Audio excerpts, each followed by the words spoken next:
Hello, my name is Dr. Zanetta Ajiman Rawlings, and I'm the Member of Parliament for Klote Kole constituency. I also happen to be the first daughter of His Excellency Flight Lieutenant Jerry John Rawlings and Her Excellency Nana Kunedu Ajiman Rawlings. I'm the first of four children. My siblings are Ya Santua, Amina, and Kimathi.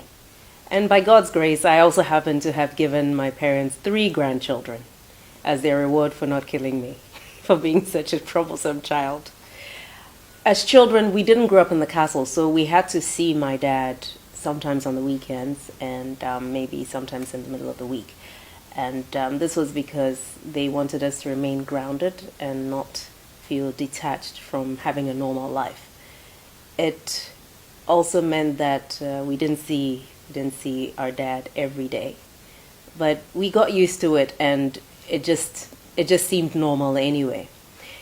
I think my memories of him are a mixture of seeing him on TV, seeing him at various national events, and then of course we had the moments where we had family time, which was when we were a little bit older.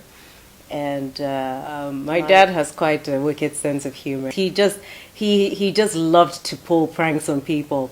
And I suppose one of the other memories I had was when he first taught me how to fly. And interestingly enough, he's very, very precise and he's very exacting. So he would ask me to land in a specific spot. And if I couldn't, he'd make me fly around again and land again. And I remember on the day that he decided it was time for me to fly solo, as we came into land, as we were on finals, he said I should pretend like he had passed out in the plane and land the plane without him. And I was very offended by that at the time, I remember, because I thought it was bad luck to say things like that.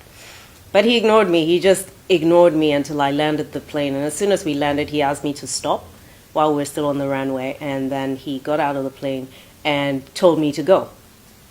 And I hesitated, and he said, "You're ready, so go." So I took off, and of course I was praying throughout as I was doing the circuit.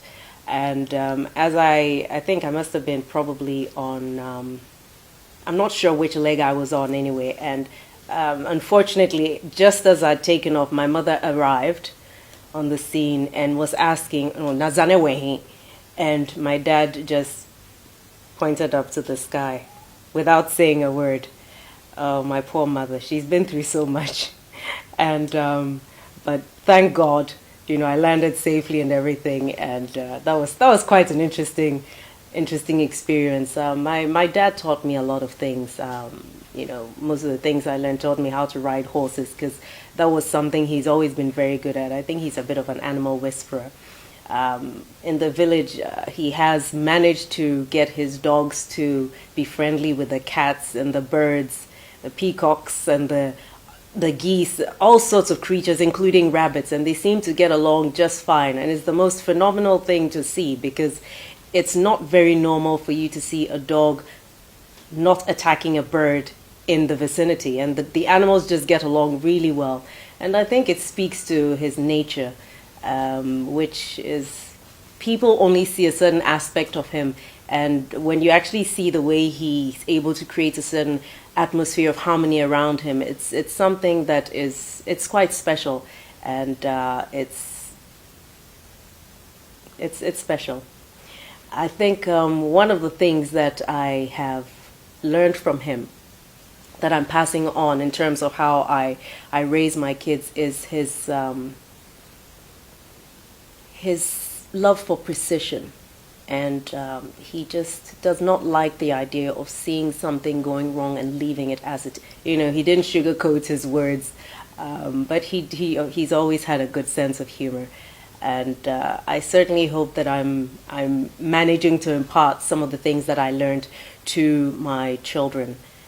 And one of the things I remember, whenever we would drive out of Accra with my dad, especially on the way back if it was late, was whenever he saw there were elderly ladies or women who were on their own looking for transport to Accra, he always made sure we picked them up, whether in our vehicle or in addition with the escort vehicle as well. And it was an important thing to see, because he was never too big to help anybody, and he never looked at anybody as being below him or too small to be given his attention or to help. And these are some of the values that we picked up from him, teaching us to be grounded, to be compassionate, and to regard everybody as our equal and not to look down on other people. I remember that my dad also taught Yasanto and myself how to ride a bicycle.